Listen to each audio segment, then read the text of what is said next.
सर्वप्रथम या महाराष्ट्राच्या मातेला मला प्रणाम करावा वाटतो। या महाराष्ट्राच्या मातेला प्रणाम एवढ्यासाठी आहे, ज्या मातीमध्ये प्रभू रामचंद्राचा जन्म झाला ती हीच माती आहे, म्हणून महाराष्ट्राच्या मातेला प्रणाम आहे। जगाचा विश्वकर्मा पंढरीचा पांडुरंग 28 युगापासून ज्या मातीवर कमरेवर हात ठेवून उभा आहे ती सुद्धा हीच माती आहे, म्हणून महाराष्ट्राच्या मातेला प्रणाम आहे। हे ईश्वरची माझे घर ऐशी मती जयाची स्थिर किंबहुना चराचर आपणच झाला असा म्हणत या जगाला सर्वप्रथम वैश्विकतेचा संदेश देणाऱ्या संत श्रेष्ठ ज्ञानेश्वर महाराजांची ज्ञानेश्वरी ज्या मातीमध्ये जन्माला आली ती सुद्धा हीच माती आहे, म्हणून महाराष्ट्राच्या मातेला प्रणाम आहे। विंचू देवारीवर याला देवपूजा नावडे त्याला ते पैझाऱ्याचे काम अधमासी तो अधम असं म्हणत क्रांतीची बीजे रवणारे संत श्रेष्ठ तुकाराम महाराजांची गाथा ज्या मातीमध्ये जन्माला आली ती सुद्धा हीच माती आहे, म्हणून महाराष्ट्राच्या मातीला प्रणाम आहे। पण मित्रांनो, आमच्या महाराष्ट्राचा इतिहास जर आम्ही 300-350 वर्षापूर्वी पाठीमागे जर चालत गेलो तर आम्हाला असं दिसतं काय होता या महाराष्ट्राचा इतिहास। अरे महाराष्ट्रामध्ये मंदिरं फोडली जायची, आमच्या मूर्त्या फोडल्या जायच्या, अरे मंदिरं उद्ध्वस्त केली जायची, अरे बहिणींची आबरू लुटली जायची, अरे भर दिवसात शेतकऱ्यांना लुटलं जायचं तरी कुणाला बोलण्याची भिशात नव्हती। अरे लहान थोर आणि ज्येष्ठ सारेच भोगीती होती कष्ट, सगळीकडे अन्याय अत्याचाराचा नंगनाच चालला होता। अरे त्याच वेळेस स्वतःच्या मनगटाच्या जोरावर 12 मावळातील 18 पगड जातीतील महार मांग चांभार धनगर सनगर आदिवासी सगळ्या लोकांना एकत्र केलं आणि स्वराज्य निर्माण केलं, अफजला फाडला, शाहिस्त्याची बोटं तोडली आणि हिंदुस्थानचा चक्रवर्ती सम्राट झाला। अशा धर्मवीर कर्मवीर सर्व धर्मवीर छत्रपती शिवाजी महाराजांच्या घोड्यांच्या टापांचा आवाज आजपर्यंत या मातीने आपला काळजा साठवून ठेवला ती सुद्धा हीच माती आहे, म्हणून या महाराष्ट्राच्या मातीला प्रणाम आहे। तुम्ही म्हणाल महाराष्ट्राच्या मातीला प्रणाम काय ते आम्हाला कळलं, पण मर्द मावळ्यांच्या जातीला प्रणाम कशासाठी? एखाद्या मराठाला विचारलं तुला कोणत्या जातीचा अभिमान आहे, मराठा सांगतो मला मराठा जातीचा अभिमान आहे। एखाद्या माळ्याला विचारलं तुला कोणत्या जातीचा अभिमान आहे, माळी सांगतो मला माळी जातीचा अभिमान आहे। एखाद्या धनगराला जर विचारलं बाबा तुला कोणत्या जातीचा अभिमान आहे, धनगर सांगतो मला धनगर जातीचा अभिमान आहे। एखाद्या आदिवासीला विचारलं तुला कोणत्या जातीचा अभिमान आहे, आदिवासी सांगतो मला आदिवासी जातीचा अभिमान आहे। पण या महाराष्ट्रातल्या सगळ्या जातींना अभिमानाने सांगता येणारी एकच जात आहे, ती म्हणजे छत्रपती शिवाजी महाराजांच्या मर्द मावळ्यांची जात।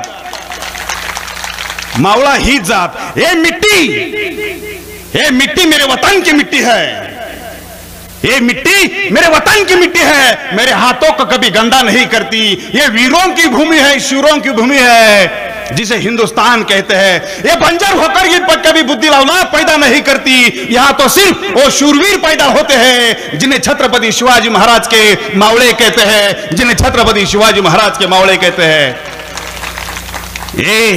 ये देश मिट्टी हवा पानी से बना है, ये देश मिट्टी हवा पानी से बना है, ये देश छत्रपति शिवाजी महाराज के पराक्रम के कहानी से बना है। ये देश मिट्टी हवा पानी से बना है, ये देश छत्रपति शिवाजी महाराज के पराक्रम के कहानी से बना है।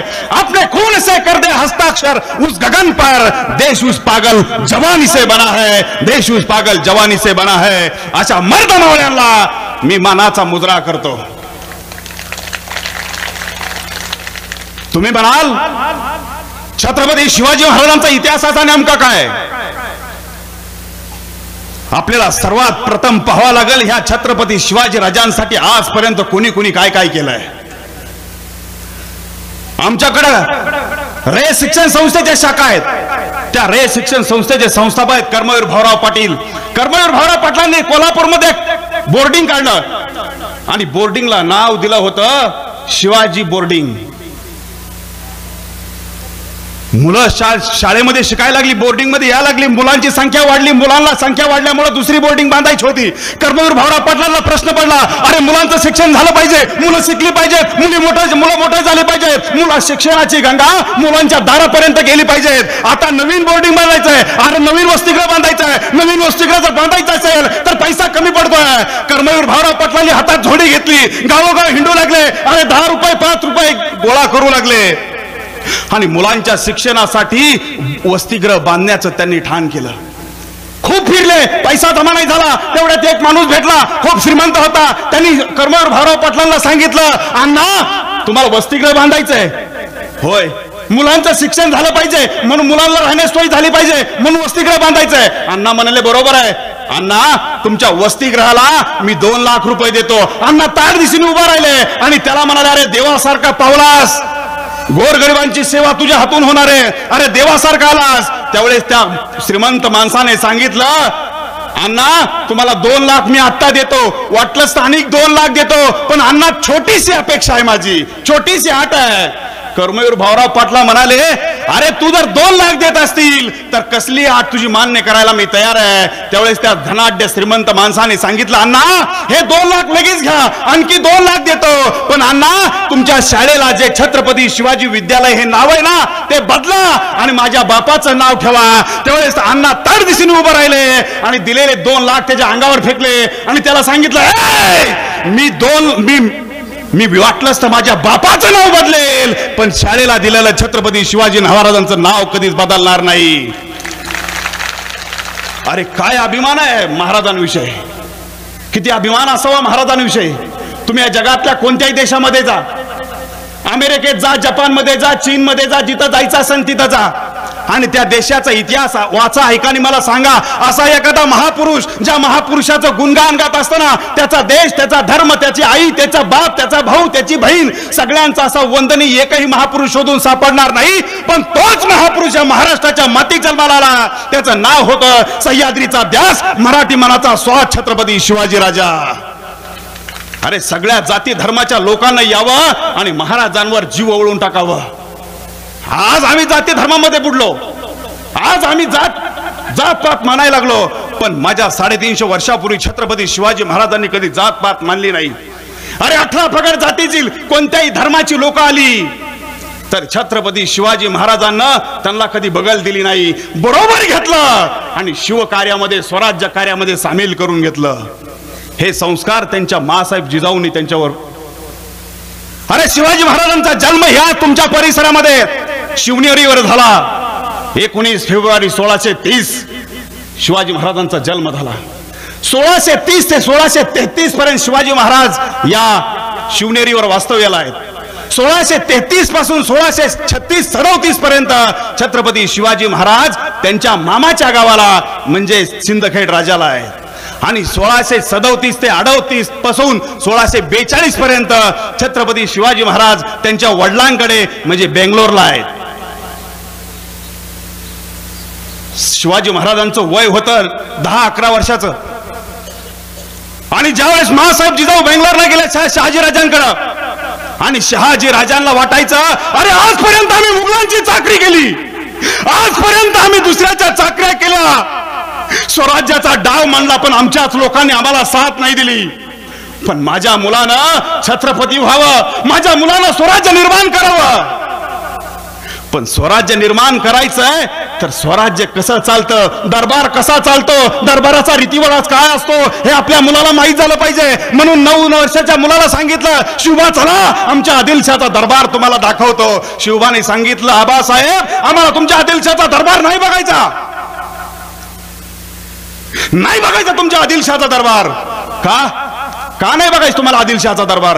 राजा आबासाहेब अहो तुमच्या आदिलशाच्या दरबारामध्ये माणसांना एक वेळचं जेवायला नाही, अरे माणसांना कपडे घालायला नाही, माणसं अन्न करून मरायला लागली. त्याच्या दरबारात जायचं, त्याचा ऐशाराम पाहायचा, आम्हाला नाही पाहायचा तुमचा आदिलशाचा दरबार. पण 9 वर्षाच्या शिवबाला मासाहेबांनी जवळ घेतलं आणि मासाहेबांनी सांगितलं शिवबा असं नाही करायचं, असं नाही करायचं. अरे दरबारात जायचं असतं, शत्रूच्या दरबारात जायचं असतं, त्याला आपली माणसं कशी ताकद देतात हे पाहायचं असतं, आपलं कोण परक कोण हे जाणून घ्यायचं असतं. शिवबा शत्रूला गाडण्यासाठी किती खोल खड्डा खंडायचा आहे हे पाहण्यासाठी शत्रूच्या दरबारात जायचं असतं. अरे 9 वर्षाचा शिवबा दरबारात जाण्यास तयार झाला. साहेब शहाजी राजांचं बोट धरलं आणि बोटाला धरून शहाजी राजांबरोबर 9 वर्षाचा पोर दरबारात चाललाय. आता दरबार म्हणजे काय? अरे ऐश्वर्य संपन्न दरबार. त्या दरबारामध्ये सोन्या चांदीची झुमरं होती, त्या दरबारामध्ये रेशमी कपड्यांची लक्तरे होती, त्या दरबारासमोर जसा तुमच्या हौद तिथं गेट मध्ये हौद केलाय तसा हौद होता. पण पाण्याचा नव्हता, अत्तराचा हौद होता. हौदाच्या कडेला 2 हत्ती उभा असायचे. अरे एखादा सरदार जर आला ना, एखादा सरदार आला तर ते हत्ती त्या हौदामध्ये सोंड बुचळायचे आणि फर्र दिशेने फवारा त्या सरदाराच्या अंगावर टाकायचे. इतका ऐश्वर्य संपन्न दरबार. शिवाजी राजांना ते काही बघवत नव्हतं आणि दरबारात शिवाजी राजे गेले. शहाजी राजांच्या बरोबर शिवाजी राजे दरबारात आहेत. तेवढ्यात तिथं आदिलशाह आला. आदिलशाहमध्ये खराट्याची काडी बरी, अरे एकदम वाळलेला. शिवाजी राजांना त्या आदिलशाहकडे पाहिलं आणि मनात विचार करू लागले शिवाजी राजे, अरे हा आदिलशाह खराट्याची काडी बरी, इतका हा मर केला. अरे सगळ्यांनी जर फुकलं जोरात हा उडून जाईल, इतका हो बारीक. आणि माझा हत्ती सारखा बाप असणारा शहाजी राजा याच्या समोर नमतो. 9 वर्षाचा पोरगा विचार करतोय. तेवढ्यात एक सरदार येत होता, आदिलशाहला मुजरा करत होता. मुजऱ्याची पद्धत अशी होती, एक पाऊल टाकायचा मुजरा करायचा, दुसरं पाऊल टाकायचा मुजरा करायचा, तिसरं पाऊल टाकायचा मुजरा करायचा. अशी 10 पावलं टाकत जायचा. प्रत्येक पावलाला मुजरा करायचा. परत 10 पावलं माघारी यायचं. प्रत्येक पावलाला मुजरा करायचा. ही मुजऱ्याची पद्धत. पहिल्या सरदाराने मुजरा केला, दुसऱ्या सरदाराने मुजरा केला. आता शहाजीराजांचा नंबर आला. शहाजीराजाने पहिलं पाऊल टाकलं, आदिलशाहला मुजरा केला. आपल्या 9 वर्षाच्या मुलाकडे पाहिलं आणि शिवबाला सांगितलं, शिवबा मुजरा करा. 9 वर्षाच्या मुलानं आपल्या बापाकडे पाहिलं आणि मान हलवून सांगितलं, मुजरा नाही. शहाजीराजाने दुसरा पाऊल टाकला, आदिलशाहला मुजरा केला आणि 9 वर्षाच्या मुलाला सांगितलं, शिवबा मुजरा करा. नाही, मुजरा नाही. तिसरा पाऊल टाकला, आदिलशाहला मुजरा केला आणि शिवबाला सांगितलं, शिवबा मुजरा करा. आदिलशाहच्या दरबारात आहेत आपण, गर्दन मारली जाईल. गर्दन मारली तरी चालेल, पण मी मुजरा करणार नाही. 9 वर्षाचा पोरगा सांगत होता. पण तेवढी सगळं गोष्ट शहाजीराजांची तारांबळ तो आदिलशाह सिंहासनावरून पाहत होता. त्याला हसायला आलं. 9 वर्षाचा पोरगा मुजरा करत नाही, शहाजीराजांची तारांबळ झाली. तो आदिलशाह गालातले गालात हसत होता. आजपर्यंत हेच झालो. अरे मराठ्यांची तारांबळ व्हावी आणि मुघलांनी हसत राहावं, आदिलशाहीने हसावं, हे आपलं मराठ्यांचं जीन होतं. आदिलशाह गालातले गालात हसला आणि तो म्हणाला, रहने दो शहाजी राजे, रहने दो, राहू दे. बच्चा गाव से आया है, गावातून आलाय पोरगा, त्याला काय कळत नसल. एवढ्यावर जर थांबला आदिलशाह थांबला असता तर बरं झालं असतं. पण तो आदिलशाह आगाव होता. तो काय म्हणाला, रहने दो शहाजी राजे, बच्चा गाव से आया है, घाबर गया होगा. अरे घाबरलाय म्हणल्यानंतर काय गप बसणाऱ्याच्या औलाद होती का. तर दिवशी पाय आदळला आणि त्या आदिलशाहला सांगितलं, मी कुणाला घाबरलेलो नाही, पण या दरबारात मुजरा करण्याच्या लायकीचा एकही माणूस नाही, म्हणून मी कुणाला मुजरा करत नाही. अख्ख्या दरबारात आदिलशाहचं नाक कापलं गेलं. असा अपमान त्या आदिलशाहचा दरबारात कुणी केला नव्हता. ते 9 वर्षाचं पोरग तिथून पळून गेलं, आईच्या मांडीवर जाऊन बसलं, रडत होतं आणि इकडं दरबार संपला.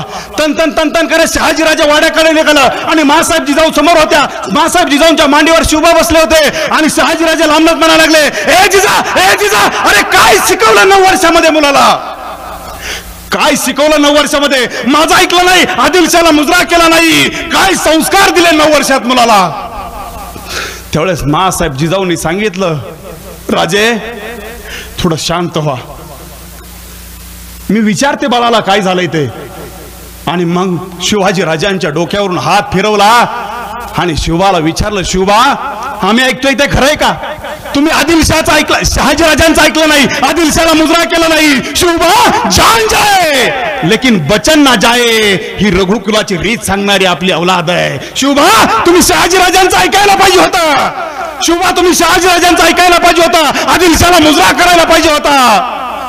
आणि 9 वर्षाच्या मुलाच्या डोळ्यातून अश्रू वाहू लागले आणि तो 9 वर्षाचा मुलगा म्हणू लागला, आई होतात देवळे नष्ट, होतात देवका भ्रष्ट, लहान थोर आणि ज्येष्ठ सारेच भोगिती कष्ट. हा घोर अन्यायी ज्यांनी मांडिला, त्यांच्या पुढे जाऊनी हे प्रेमाच्या मंगल माते, माझे शिरणा लवते तेथे, माझे शिरणा लवते तेथे. आई अगं ज्यांनी आपली मंदिरं उद्ध्वस्त केली, आपल्या मूर्त्या फोडल्या, आपल्या लोकांना त्रास दिला, त्यांच्या पुढे जायचं, देवाभिमान सोडायचा, धर्माभिमान सोडायचा. आणि त्यांच्या समोर जाऊन नतमस्तक व्हायचं. आई हे मला जमणार नाही. आई सांग तुझ्या चरणासी कापून ठेवीन मान. आई सांग देव देश आणि धर्मासाठी कापून ठेवीन मान. आई देवासाठी धर्मासाठी स्वराज्यासाठी मी माझी मान तोडून ठेवायला तयार आहे, पण या नालायकांच्या समोर जाणार नाही आणि माझी मान वाकवणार नाही. हे सगळं बोलणं झाल्यानंतर मासाहेब जिजाऊंनी शहाजी राजांच्या समोर गेल्या. पदर पसरला शहाजी राजांच्या समोर आणि शहाजी राजांना सांगितलं, राजे मगाशी तुम्ही सांगत होता, अरे काय शिकवलं 9 वर्षामध्ये तू? राजे आता सांगा ना, मी काही वाईट शिकवलं नाही आपल्या मुलाला. राजे मी माझ्या मुलाला स्वाभिमान शिकवला. राजे मी माझ्या मुलाला अभिमान शिकवला. राजे मी माझ्या मुलाला स्वराज्य कसं निर्माण करायचं हे शिकवलं. राजे राजे राजे तुम्हालाही स्वराज्य निर्माण करायचं होतं.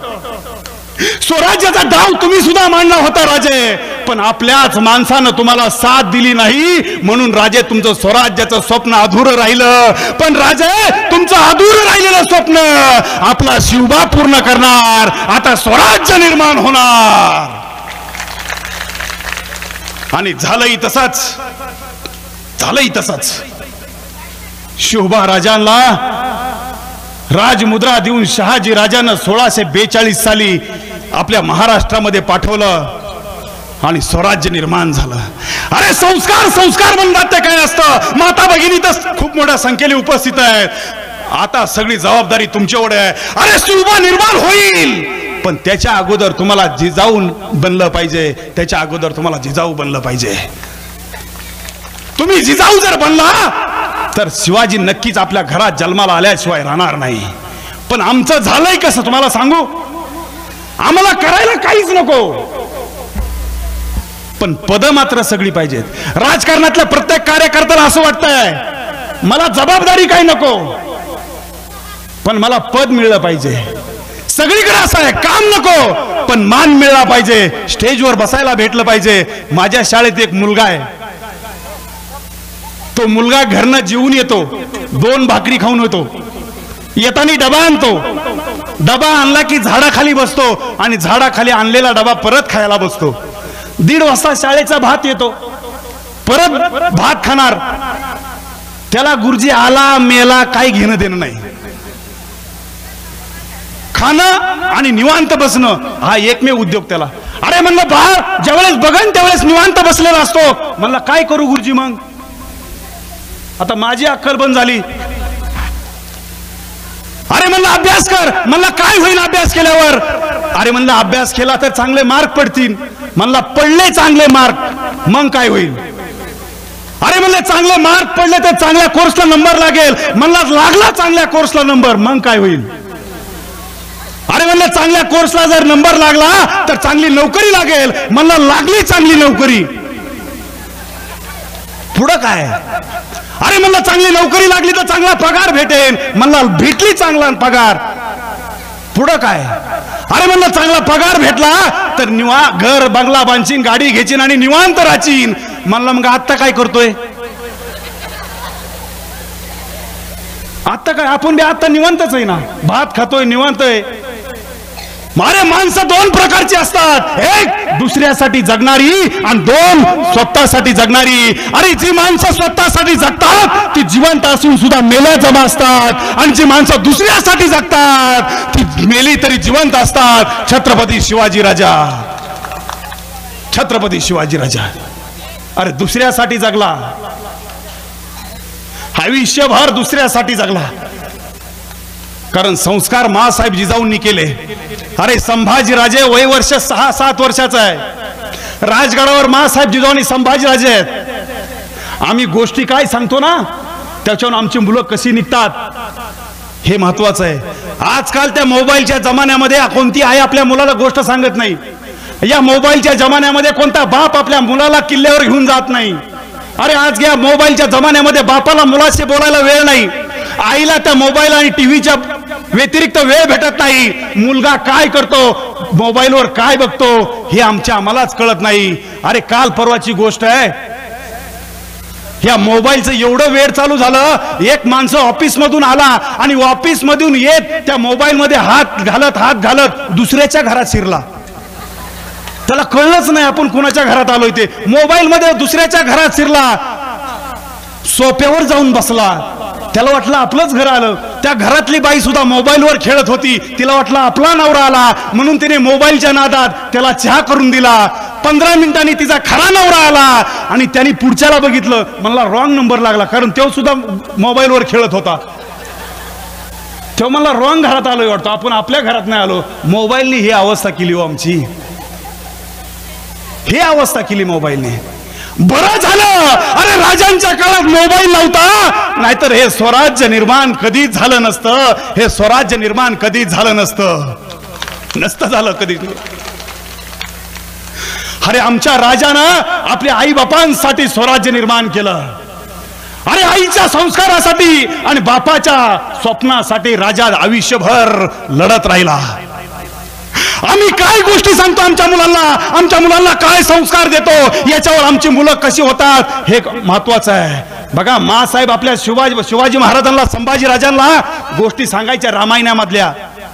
मासाहेब शिवाजी राजांना गोष्टी सांगायच्या महाभारतामधल्या. शिवबा यदा यदा ही धर्मस्य ग्लानिर्भवति भारत अद्भुतानाम धर्मस्य तदात्मानं सृजन्म परित्राणाय साधूनां विनाशाच दुष्कृतम धर्म संस्थापनार्थाय संभवामि युगे युगे. शिवबा ज्या वेळेस धर्माचा नाश होतो, अधर्म वाढत जातो, पापी दृष्ट लोक वाढत जातात, त्यावेळेस श्रीकृष्ण जन्म घेतो. पण शिवबा आता श्रीकृष्ण जन्म घेणार नाही, तुम्हाला श्रीकृष्ण व्हावं लागेल. अरे 9 वर्षाच्या मुलाला कळलं मला श्रीकृष्ण व्हायचंय. हा 9 वर्षाचा मुलगा 12 वर्षात झाल्यावर रायरेश्वरला जातो आणि स्वराज्याची प्रतिज्ञा घेतो. याला म्हणायचं संस्कार, याला म्हणायचं संस्कार. आम्ही काय करतोय? आम्ही रामायणातल्या गोष्टी आमच्या मुलाला सांगतो का? नाही. आम्ही प्रश्न विचारतो, रामायण झालं का? पहिला प्रश्न आमचा, राम झाला का? सीता झाली का? कृष्ण होता का? अरे ते असतील नाही तर नसतील, ते असतील नाही तर नसतील. आम्ही काय करतो? कार्टून मधून माकडं पाहतो, माकडातून बोध घेतो. आम्ही माकडाच्या, जनावराच्या गोष्टी सांगतो आणि त्यातनं म्हणतो ह्यातनं हे मोरल घ्या, ह्यातनं हे घ्या. अरे जनावरांच्या गोष्टी सांगून माणूस कुठे घडत असतो का? अरे देवांच्या गोष्टी सांगितल्या पाहिजेत, साधू संतांच्या गोष्टी सांगितल्या पाहिजेत, त्यावेळेस माणूस घडत असतो. ते खरं आहेत का खोटं हे बघू नका, त्यांच्यापासून काहीतरी शिका. ते इंग्रजांनी आमच्यावर 150 वर्ष राज्य केलं. ते आमच्या देशात आले, त्यांनी आमचं रामायण वाचलं आणि रामायण वाचून त्यांच्या देशात जाऊन सांगितलं, अरे बाबांनो आम्ही भारतात गेलो, तिथलं रामायण वाचलं, रामाची अयोध्या पाहिली, रावणाची लंका पाहिली, दोघांची लढाई पुष्पक यानामध्ये झाली. त्यांनी विचार नाही केला राम झाला का, रावण झाला का? त्यांनी हा विचार नाही केला. त्यांनी एकच डोक्यात घेतलं, अरे यांची लढाई जर पुष्पक यानात झाली असेल तर आपण पुष्पक यान का बनवू नये. आणि त्यांनी त्यातनं बोध घेऊन विमानाचा शोध लावला. आम्ही मात्र लढत राहिलो, राम झाला का आणि रावण झाला का? नाहक ज्या गोष्टीमध्ये काहीच नाही चोथा, ती चगळायची गोष्ट आम्हाला लागली. महाभारतात त्यांनी सांगितलं, आम्ही महाभारत वाचलं, अरे कौरव पांडवांचं युद्ध चालू झालं. अरे लांब लाखो किलोमीटर दूर असणाऱ्या त्या कौरवांचा बाप जो धृतराष्ट्र होता, अंधळा होता, लाखो किलोमीटरचं युद्ध, त्या धृतराष्ट्राचा PS संजय त्याला लाखो किलोमीटरचं सगळं सांगत होता, कारण त्या संजयाकडं दूरदृष्टी होती. यातून त्यांनी बोध घेतला आणि दूरदर्शनचा शोध लावला. आम्ही म्हणलो इतक्या लांब कुठं दिसत असतं का आणि असं कुठं होत असतं का? ज्या गोष्टीमध्ये अजिबात इंटरेस्ट नाही त्या गोष्टी आम्ही चगळणार. आम्ही गावात पहाराव बसतो आणि सांगतो मोदीला अक्कल नाही. अरे तुला घरात किंमत नाही ते बघ ना, तुला घरात काळं कुत्रं विचारित नाही आणि तू काय मोदीच्या गप्पा मारतो? ह्या सरकारने असं केलं नाही, अरे तो करीन नाही तर नाही करीन, तू काय झक मारतो ते बघ आधी, ते बघ, दुसऱ्याचं कशाला काढतो तू? मी एक गोष्ट वाचली होती, नाहक ज्या गोष्टीमध्ये अजिबात इंटरेस्ट नाही त्या गोष्टींचा आम्ही जास्त विचार करतो. जुन्या काळातली गोष्ट आहे. पहिलं लग्न झालं आणि बाप आपल्या मुलीला गावाकडे घेऊन आला. जाता जाता जावायला म्हणला, चला बापू, जावाई बापू गावाकडे चला, सासरवाडीला चला, पहिली दिवाळी आहे, गोड दोड खाऊ घातलं तुम्हाला, कपडे लत्ता करतो. जावाई मोकळाच होता, ते म्हणला चला. निघाले रस्त्याने. ज्वारीचं 4 एकराचा प्लॉट होता. आता रस्त्याने काहीतरी बोललं पाहिजे. त्यावेळेस सासरा म्हणाला, जावाई बापू ज्वारी 1 नंबर आहे, 50 पोती ज्वारी होणार. किती होणार? 50 पोती ज्वारी होणार. सासरा 50 पोती होणार म्हणला, जावाई म्हणला 40 पोत्याच्या पुढे एक दाना बी होणार नाही. सासरा म्हणला 50 ला एक दाना सुद्धा कमी पडणार नाही. जावाई म्हणला 40च्या पुढे एक कण सुद्धा होणार नाही. दोघांची भांडणं चालू झाली. जसा जावाईने सासरा घेतला आणि उचलून खाट दिशेने खाली आदळला. जसा आदळला तसा त्याच्या बोकांडीवर बसला आणि म्हणला 40च्या पुढे एक दाना सुद्धा होणार नाही. खालनं सासरा म्हणत होता 50च्या पोत्याला एक कण सुद्धा कमी पडणार नाही. असा दाबू दाबू त्याची पाठ पार लाल झाली. त्या मुलीची पंचायत आली. आता बाजू कुणाची घ्यायची? बापाची घ्यावा तर नवरा आपल्याला उद्या सांभाळणार नाही, आणि नवऱ्याची घ्यावी तर बाप म्हणून आतापर्यंत मी सांभाळलं, आणि नवऱ्याच्या बाजूने बोलायला लागली तू. ते आपल्या बापाला म्हणली, दादा, तिचं नाव वसू होतं, वसुधा, दादा अहो म्हणा ना, म्हणा 40 तर 40, काय तुमच्या बापाचं दात आहे, पाठ झाली ना घासून लाल, म्हणा 40 तर 40, काय तुम्हाला वाटतंय? अहो दादा, लाल झाली पाठ पार घासू घासू. ते म्हणला, अगं वसू, पाठ किती बी घासू पण 10 पोत्याची कळ कशी सुसू. आता ह्याच्या बापाची ज्वारी होती का? ज्वारी ना ह्याच्या बापाची ना काही ना. ज्या गोष्टीमध्ये आम्हाला अजिबात ही नाही, आपला संबंध नाही, त्या गोष्टीमध्ये आम्ही गुराळ गाळत राहतो ना. आणि आमचं बोलणं म्हणजे तुम्हाला सांगतो, अरे राजांचं बोलणं काय, राजांचं परिमित बोलणं होतं. राजे बोलायचे कमी, हस्त पल्लवी नेत्र पल्लवी. राजांनी असा हात केला की सगळं सैन्यदळ थांबायचं. राजांनी असं केलं याचा अर्थ तुम्ही या. किती मोठा सरदार असेल, काही जरी असला, राजांनी हात केलं की अख्खा दरबार हलायचा. राजांनी छातीवर हात ठेवला याचा अर्थ तुमचा सगळ्यांचा मान मी राखतो, असा अर्थ होत होता. आम्ही फालतू बडबड करत राहतो, आणि जास्त बोललं की भांडणं होतात. तुम्हाला चांगला अनुभव आहे, पण तुम्ही काय सुधरत नाही. आमचं बोलणं किती चांगलं असावं. बानी ऐसी बोलिये मन का पाक होय, औरन को शीतल करे, आपोआ शीतल होय, आपोआ शीतल होय. अरे असं बोला की दुसऱ्याला शांत करता करता आपण सुद्धा शांत झालं पाहिजे. पण आम्ही शांत होणारा बोलतच नाही, नुसते काडे टाकणारच आमचं. एका दिवशी मी कीर्तनाला चाललो होतो, प्रवचनाला चाललो होतो, 5 वाजल्या होत्या. प्रवचनाच्या गादीवर बसणार होतो. मंदिरात प्रवचन होतं, आणि मंदिरात प्रवचन असताना एका खिडकीतून आवाज आला. आवाज काय होता माहितीये? ए राणी चल लवकर, प्रवचनाला उशीर झालाय. खिडकीतनं आवाज आला, ए राणी चल लवकर, प्रवचनाला उशीर झालाय. आता म्हणलं माणसं धरून आणली तरी कुणी प्रवचन ऐकत नाही, आणि ह्यो म्हणतोय राणी चल लवकर, प्रवचनाला उशीर झालाय. म्हणलं या महान माणसाचं दर्शन घेतलं पाहिजे. म्हणून मी त्या खिडकीत बघितलं तर खिडकीमध्ये एक गुराखी आपल्या म्हशीला राणी म्हणत होता, आणि तो म्हशीला म्हणत होता, ए राणी चल लवकर, प्रवचनाला उशीर झालाय. म्हणजे तो अडाणी गुराखी आपल्या म्हशीला राणी म्हणतो. आम्ही शिकलेली माणसं आमच्या राणीला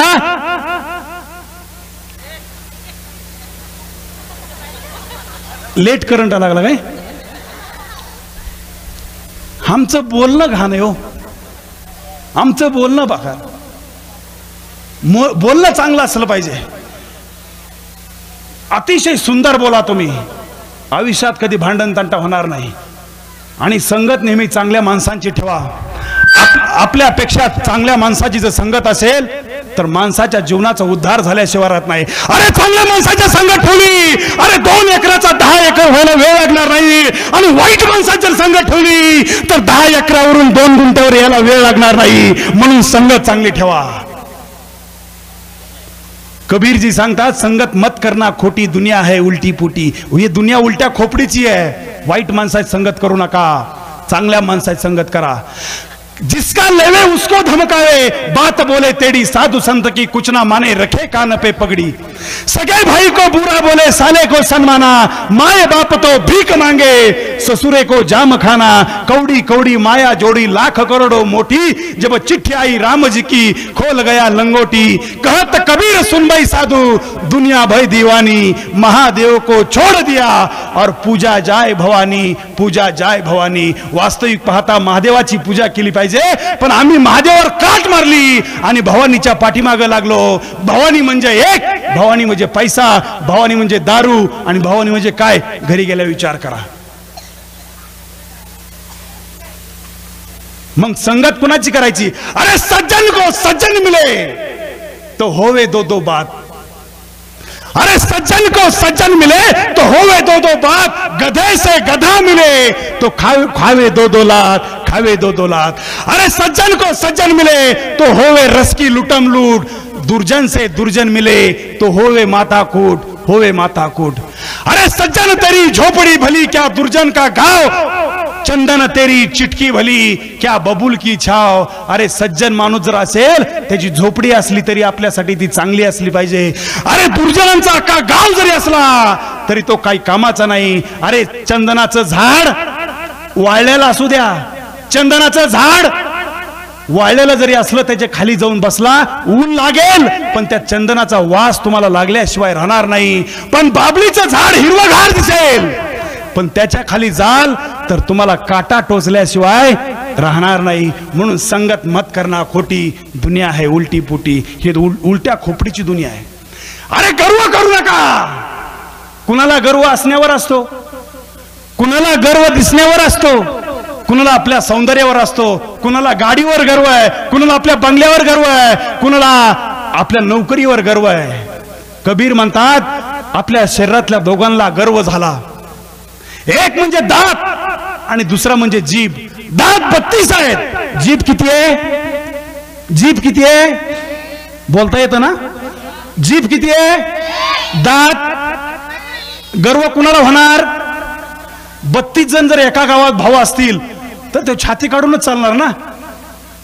बघा गर्व कसा झाला। अरे दंत कहे जीभ से हम 32 तू अकेली माय। लक्ष देऊन ऐका।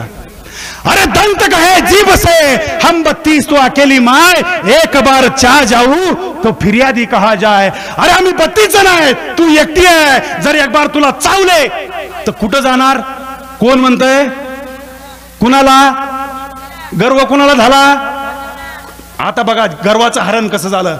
जीभ कहे दंत से तुम 32 मैं अकेली माय, जीभ कहे दंत से तुम 32 में अकेली माय, एक बार टेढ़ी चले तो 32 ही गिर जाए, 32 ही गिर जाए। अरे असताल तुम्ही 32 जण, पण लक्षात ठेवा मी एक बार जो वाकडी चालले तो 32च्या 32 खाली पडायला वेळ लागणार। म्हणून गर्व करायचा अजिबात गर्व नाही करायचा, अजिबात गर्व करायचाच नाही, अजिबात गर्व करायचा नाही। मला काही दिवसापूर्वी आता परिस्थिती एवढी बिघडली, तुम्हाला खरं सांगतो एवढी परिस्थिती बिघडली, 6 वर्षाच्या मुलीपासून 60 वर्षाच्या म्हातारीपर्यंत कुणी सुरक्षित नाही साहेब, कुणी सुरक्षित नाही। काल परवा मला तिथं रावण भेटला। रावण, रावण माहितीये का रे मुलांना? रावण माहितीये? रावण, अरे रावण माहितीये का? रावण नाही माहितीये? रामाचा शत्रू माहितीये?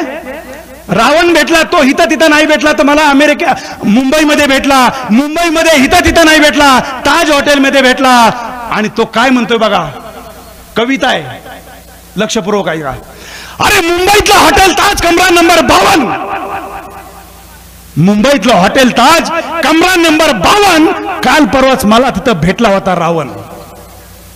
मुंबईतलं हॉटेल ताज कमरा नंबर 52 काल परवाच मला तिथं भेटला होता रावण आणि म्हणाला, अरे नालायकांनो, आमच्या वेळेस जर एवढी सामाजिक परिस्थिती बिघडली असती तर मला सीतेसाठी लढाई खेळण्याची वेळच आली नसती।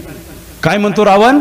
अरे नालायकांनो, आमच्या वेळेस जर एवढी सामाजिक परिस्थिती बिघडली असती तर सीतेसाठी मला लढाई खेळण्याची वेळच आली नसती। मी म्हणलं जाऊ दे ना बे रावणा, चाय पियेंगे याव ना।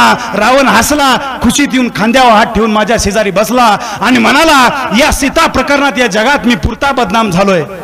बघा रावणाला सुद्धा लाज वाटली, इतक्या नालायक रावणाला लाज वाटली, परंतु आत्ताचे इतके नालायक वाटतात पण त्यांना लाज वाटत.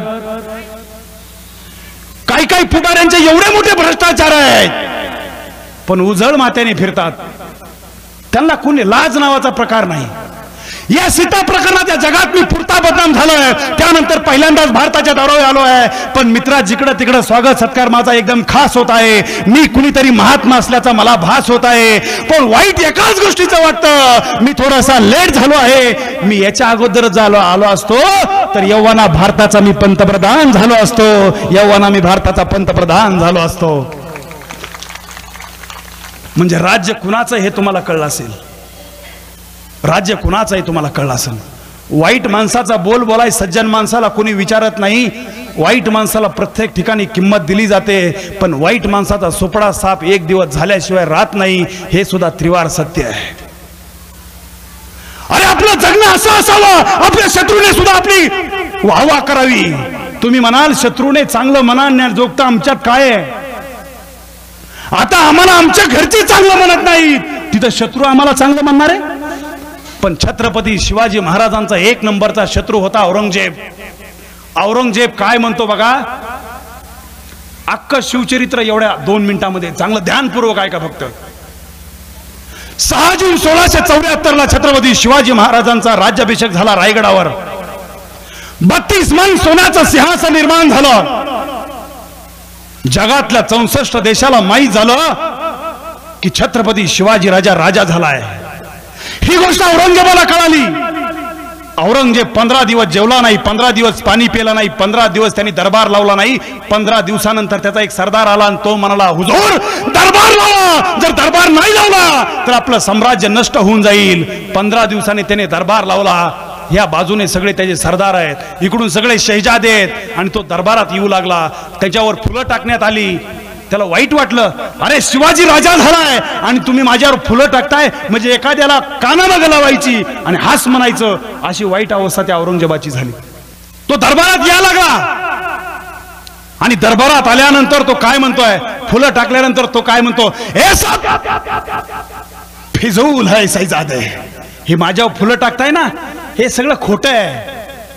तो काय म्हणतो बघा, हे सब फिजूल है शहजादे, चंगेज और तैमूर के खून ने आज तक कभी शिकस्त नहीं खाई. तंजावर से लेकर कंधार तक पूरे हिंदुस्तान को मुगली सल्तनत में जोड़ने का ख्वाब देखने वाली मां बदौलत आज क्या देख रही है. और सिवा हमारे आंखों के सामने हमारे मुगली सल्तनत को तामीर दे चुका है. हमारे लाखों के फौजों के सूबेदारों को उस सिवा ने उधेड़ के रखा. पूरी इज्जत मिट्टी में मिला दी उस सिवा ने. ये हमारे मामूजान अफगान के सबसे बड़े सरदार, नाम तो कितना बड़ा है, मिर्जा अमीर गुलाबरा अबू तालिब शाइस्ते खान साहब, लेकिन बड़ी बेशर्म की बात है शहजादे, इनके लाल महल पे शिवाजी ने छापा डालकर इनके छक्के छुड़ा दिए थे. ये तो नसीब के सिकंदर है. जान तो बच गई लेकिन 3 उंगलियों पे सौदा करना पड़ा. ए सूरत के खूबसूरत सरदार इनायत खान बेग जब शिवाजी सूरत पे गया तो ये दुम दबा के भाग गए. हफ्सी पोला खान, इनके हथेली पे मिठाई रखकर शिवाजी आगरा से फरार हो गया. हाफसी को पता ही नहीं चला. ये महाराजा जसवंत सिंह राठौड़, इन्होंने शिवाजी के तलवार के वार अपने सीने पे नहीं बल्कि पीठ पे खाया है. पूरी इज्जत मिट्टी में मिला दी. मैदान छोड़ के भागने वाला करतलब खान, बुदोनेरिस फुगलिया, केसर सिंह, दिलावर सिंह, सब हाफसी, मोगलुई, पोर्तुगीज, डच, फ्रेंच, सबको शिवा ने शिकस्त दी और शिवा की जीत हो गई. क्यों शिवा की जीत होती है? इस क्यों का मतलब शहजादे तुम नहीं समझ पाओगे. अरे शिवा के पास ना घोड़ा है, ना हाथी है, ना खजीना है, फिर भी शिवा की जीत होती है. क्यों होती है शिवा की जीत?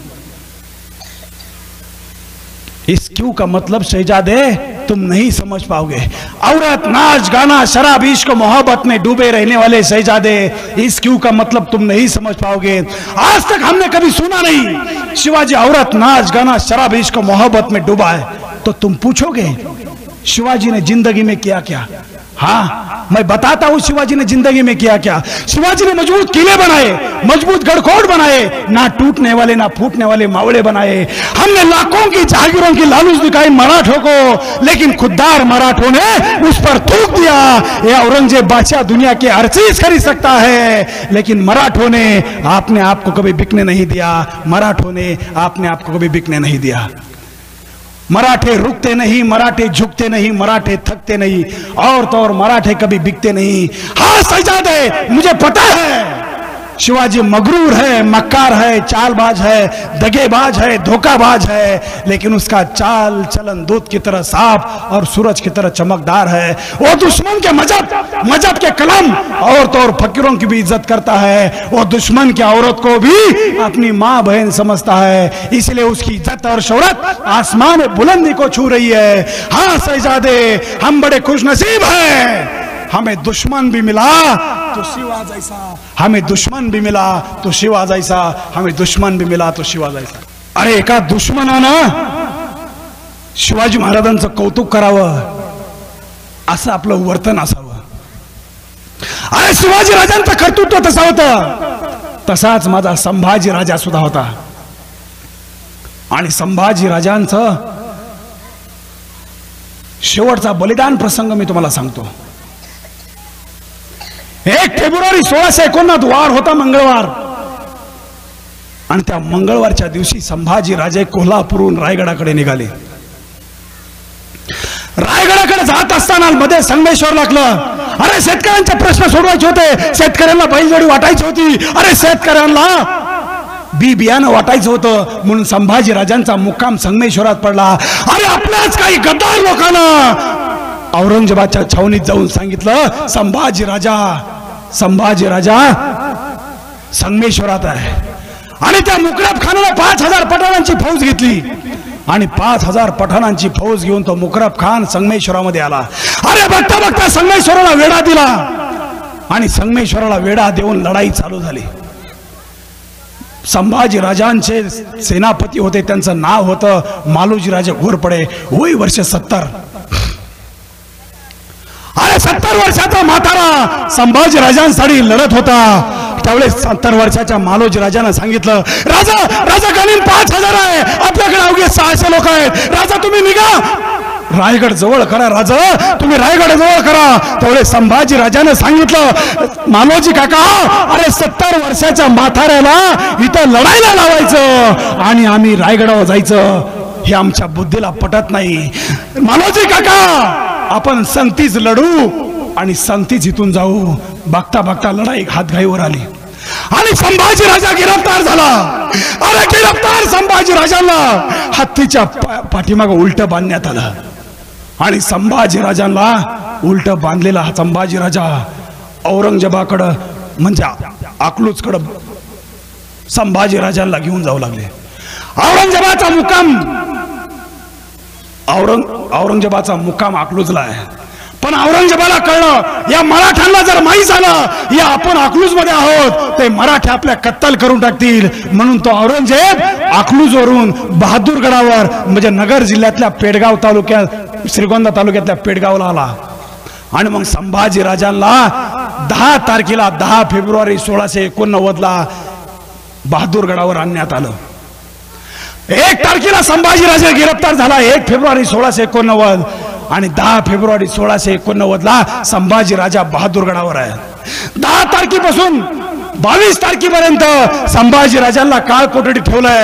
अरे अन्न नाही, पाणी नाही, उजाड नाही, काहीच नाही, आणि संभाजी राजांबरोबर आहेत कवी कलश। अरे 22 फेब्रुवारी 1689 औरंगजेबाने दरबार भरवला, आणि दरबारामध्ये संभाजी राजांना आणलं गेलं। अरे संभाजी राजा आल्यानंतर संभाजी राजाने औरंगजेबाकडे पाहिलं, आणि औरंगजेबाच्या नजरेत नजर घालून संभाजी राजे त्या औरंगजेबाकडे रागाने पाहत आहेत। औरंगजेबाने आपली नजर खाली केली, आणि औरंगजेब म्हणला, मुकरब सजा की तामील शुरू की जाए, इस संभा की आंखें हमें बहुत तरसाती है, आंखें निकाल दो इस संभा की। बघता बघता 4 इसम धावले, दोघांनी हात धरले, दोघांनी पाय धरले, एका जल्लादानं लाल बुंद सळया घेतल्या आणि संभाजी राजांकडे निघाला. एक पाऊल टाकलं, संभाजी राजाने डोळे मिटले. जगदंब जगदंब जगदंब. तो जल्लाद एक एक पाऊल पुढे टाकतोय. अरे संभाजी राजांच्या डोळ्यामध्ये लाल बुंद सळया घातल्या गेल्या. अरे दूर निघला, दूर संभाजी राजांच्या डोळ्यातून. तरी आवाज नाही, आक्रोश नाही, किंकाळी नाही की जगण्यासाठी भीक मागितली नाही. अरे संभाजी राजा पार माकडासारखा झाला, डोळे गेले. 22 तारखेला संभाजी राजांना परत काळ कोठडी ठेवण्यात आलं. 23 तारखेला परत दरबार भरवण्यात आला आणि 23 तारखेला औरंगजेब कळाडला, मुगल सजा की दूसरी तामील शुरू की जाए, इस सभा की जबान काट दो. परत 4 इसम धावले, दोघांनी हात धरले, दोघांनी पाय धरले आणि संभाजी राजांचा जबडा उघडण्याचा प्रयत्न केला. जबडा उघडत नव्हता. अरे वाघाच्या जबड्यात घालून हात मोजिती दात म्हणणाराचा मर्द मराठ्याचा छावा होता. जबडा उघडेल कसा? पण त्या एका इसमाने आयडिया केली. नाक दाबलं, श्वास कोंडला, श्वास घेण्यासाठी जबडा हल्ला.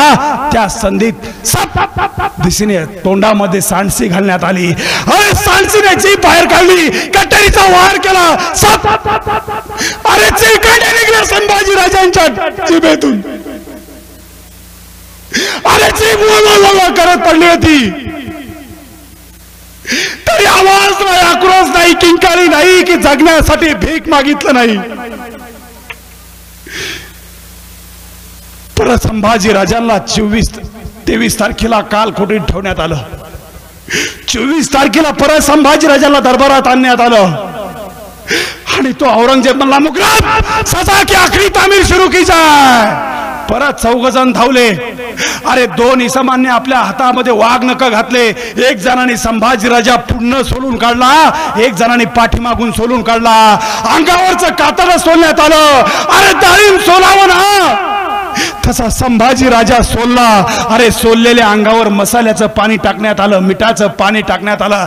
अरे आग झाली संभाजी राजांची. तरी आक्रोश नाही, आवाज नाही, किंकाळी नाही की जगण्यासाठी भीक मागितली नाही. का का संभाजी राजांनी सहन केलं? का? अरे वाकला असला, झुकला असता, नमला असता तर जिवंत राहू शकला असता. कारण संभाजी राजांना माहित होतं, अरे स्वराज्यासाठी छत्रपती शिवाजी महाराज जगले, पण या स्वराज्यासाठी आता बलिदानाची गरज आहे आणि ते बलिदान हा शंभू राजा करणार. देश धर्म पे मिटने वाला शेर शिवा का छावा था, महापराक्रमी परम प्रतापी एक ही शंभू राजा था. तेज पुंज तेजस्वी आंखें निकल गई पर झुका नहीं, दृष्टि गई तो क्या हुआ, सत्कर्म कभी भी छूटा नहीं. दोनों पैर कटे शंभू के, देह मार्ग से हटा नहीं, हाथ कटे तो क्या हुआ, सत्कर्म कभी भी छूटा नहीं. वर्ष 300 बीत गए अब शंभू के बलिदान को, कौन हारा कौन जीता पूछ लो संसार को. मातृभूमि के चरण कमल पर जीवन पुष्प चढ़ाया था, है दूजा दुनिया में कोई जैसा मेरा शंभूराज था, जैसा मेरा शंभूराज था.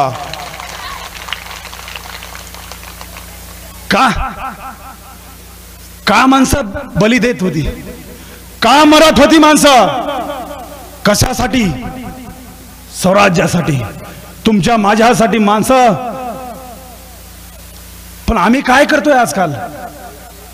वाईट परिस्थिती आहे आणि या सगळ्यातून जर सावरायचं असेल तर आम्हाला शिवचरित्राशिवाय पर्याय नाही. या सगळ्यातून जर सावरायचं असेल तर आम्हाला शंभू चरित्राशिवाय पर्याय नाही. अरे संभाजी राजांचं चरित्र तसंच आहे. अरे शिवाजी राजांच्या इतिहासातला कोणताही कॅरेक्टर घ्या, मुरारबाजी घ्या, तानाजी मालुसरे घ्या, येसाजी कंक घ्या किंवा आमचे नेताजी पालकर घ्या, मुरारबाजी घ्या, बाजी प्रभू देशपांडे घ्या. अरे माणसं फक्त शिवाजी राजांचा शब्द ऐकायची आणि मरायला तयार व्हायची. का? अरे तो पुरंदरच्या किल्ल्यावर मुरारबाजी होते, मुरारबाजी. दिलेर खानाने वेळा मारला. अवघे 600 मावळे मुरारबाजीकडे आहेत. 15 दिवस वेडा मारला दिलेर खानानं आणि शेवटी मुरारबाजीने सांगितलं, मुरारबाजीने विचार केला, अरे 15 दिवस या स्वराज्यातलं फुकट खायचं आणि किल्ल्यात बसायचं. 15 दिवस आम्ही या स्वराज्यासाठी स्वराज्यातलं अन्न फुकट खायचं. बघा काय त्या मुरारबाजीचे शब्द आहेत. तो म्हणतो न लढता न काम करता 15 दिवस या स्वराज्यातलं अन्न खाणं हे आम्हाला जमणार नाही. आज आम्ही आमच्या नोकऱ्या, सरकारी नोकऱ्या 20 वर्षाचे वर्ष फुकाट घालितो न काम करता, तरी लाज वाटत नाही, आबरू वाटत नाही, काही नाही. पण तो मुरारबाजी म्हणतो या स्वराज्यातला न काम करता एक कणही आम्ही खाऊ शकत नाही. आणि एक दिवस मुरारबाजीने पुरंदरचा दरवाजा उघडला.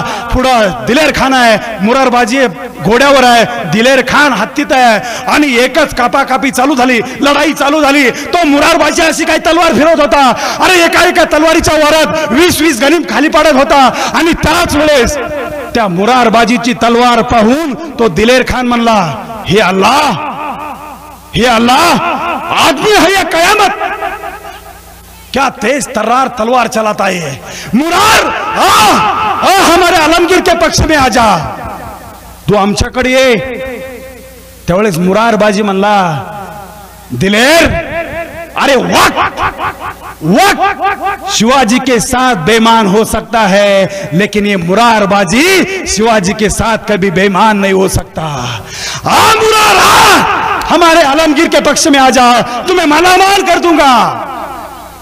त्यावेळेस त्या मुरारबाजी म्हणतो, अरे हर, अरे थुकतो तुझ्यावर आणि तुझ्या त्या आलमगीरच्या जहागिरीवर. माझ्या राजानं मला एवढा दिलाय, जोपर्यंत चंद्र सूर्य आहे तोपर्यंत शिवाजी राजांचं नाव राहील, आणि जोपर्यंत शिवाजी राजांचं नाव राहील तोपर्यंत या मुरारबाजीचं नाव राहील. तुझ्या आलमगीरचे बादशाह मी स्वीकारायला तयार नाही. आणि बघता बघता त्या हत्तीतल्या अंबारीतल्या दिलेर खानानं सब दिशेने बाण सोडला. मुरारच्या नरड्यातून आर पार गेला, मुरार धरणीवर कोसळला गेला. आणि राजाला म्हणू लागला, राजा या मुरारनं तुमचं इमान राखलं, राजा या मुरारनं तुमचं इमान राखलं. राजा जातो आम्ही, राजा आमचा मुजरा घ्या, पण राजा परत जन्माला येईन तो तुमचा मावळा म्हणून आणि या स्वराज्याची सेवा करण्यासाठीच जातो. राजा आमचा मुजरा घ्या, आमचा मुजरा घ्या.